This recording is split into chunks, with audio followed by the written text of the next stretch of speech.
ஆசிரியர்களுக்கு வணக்கம். குஷாணர்கள் பழங்காலத்தில் சீனாவின் வடமேற்கு பகுதிகளில் வாழ்ந்து வந்த எந்த இனத்தின் ஒரு பிரிவினர் ஆவர். யூச்சி பழங்குடியினர். எந்த பகுதிகளில் பரவியிருந்த குஷாணர்கள் பௌத்த மதத்தை பின்பற்றினர். பஞ்சாப், ராஜஸ்தான், கத்தியவார். குஷாணர்களின் கல்வி மையங்களாக செயல்பட்டது எது. தட்சசீலம், மதுராவும்.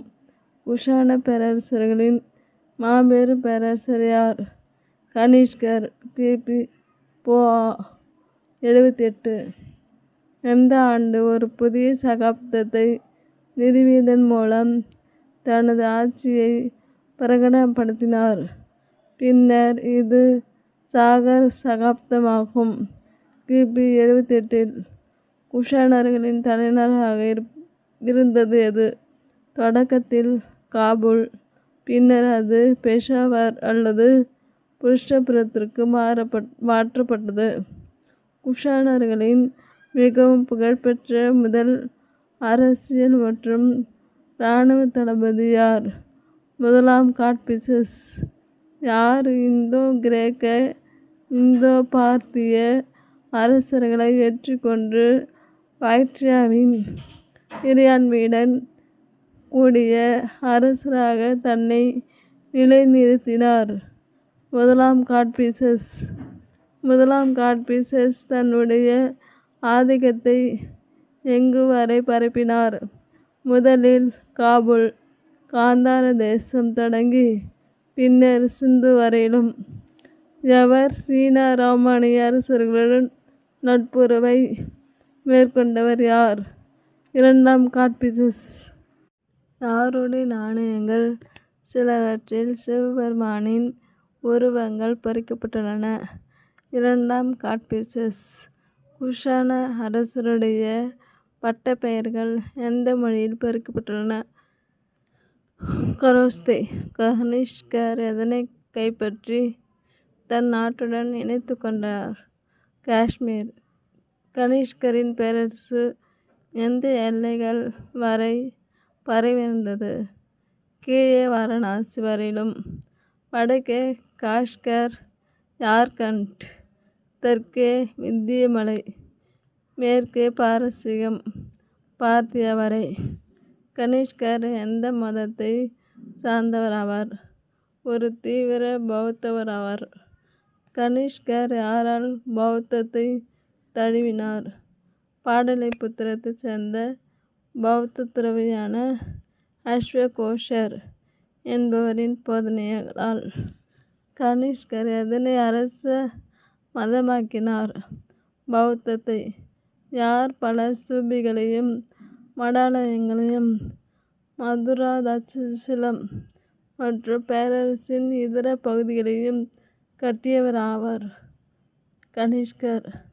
கனிஷ்கர் எங்கு பௌத்தத்தை பரப்ப சமய பரப்பாளர்களை அனுப்பினார். திபெத், சீனா மற்றும் மத்திய ஆசியாவின். கனிஷ்கர் பௌத்த மத பிரிவுகளிடையே நிலவிய கருத்து வேறுபாடுகளை களைவதற்காக நான்காவது பௌத்த பேரவை எங்கு கூட்டினார். ஸ்ரீநகருக்கு அருகேயுள்ள குந்தலவனம். எத்தனையாவது பௌத்த பேரவையில் மகாயானம், ஹீனயானம் என பௌத்தம் பிளவுற்றது. நாலாவது பௌத்த பேரவை. கனிஷ்கரின் அவை எந்த பௌத்த துறவிகளாலும் அறிஞர்களாலும் அலங்கரிக்கப்பட்டது. அஸ்வகோஷர், வசுமித்திரர், நாகார்ஜுனா. புத்த சரிதம் என்னும் முதல் சமஸ்கிருத நாடகத்தின் போற்றப்படும் ஆசிரியர் யார். அஸ்வகோஷர். எங்கு கனிஷ்கர் கனிஷ்கரா என்னும் புதிய நகரை உருவாக்கி மேலும் தலைநகர் புருஷ்புராவை அற்புதமான கட்டடங்களால் அழகுபடுத்தினார். காஷ்மீரில். யாருடைய காலத்தில் காந்தார கலை பள்ளி செழித்துவங்கியது. கனிஷ்கர். யாருடைய காலத்தில் மாபெரும் ஆசிய பண்பாடானது இந்திய பௌத்த பண்பாட்டோடு கலந்தது. குஷாணர்கள் காலத்தில் பௌத்த கல்வியும் பண்பாடும் எங்கு வரை சென்றன? தட்சசீலத்திலிருந்து சீனாவுக்கும் மங்கோலியாவுக்கும். குஷாண பேரரசு எங்கு வாழ்ந்த ரோமானிய குடியரசின் இறுதி நாட்களில் சமகாலத்தேயாகும். ஜூலியஸ் சீசர் குஷாண பேரரசர் யாருடைய அவைக்கு ஒரு பெரு தூதுக்குழுவை அனுப்பியதாக கூறப்படுகிறது. அகஸ்டஸ் சீசரின்.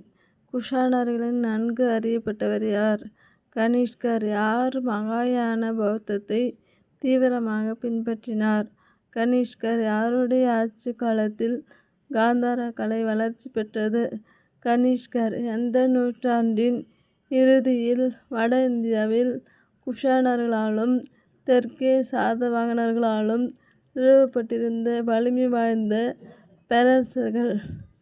பேரரசு சுவர் பெருமையும் வலிமையும் இருந்தன. 3ஆம் நூற்றாண்டில் குப்தர்களின் வீழ்ச்சிக்கு பின்னர் ஆட்சிக்கு வந்தவர் யார்? வர்த்தன அரச வம்சத்தைச் சேர்ந்த ஹர்ஷர். வட இந்தியாவை கி.பி. 606 to 647 வரை ஆட்சி புரிந்தார். தேங்க்யூ. சப்ஸ்கிரைப் TNPSC கணிய நோட்ஸ்.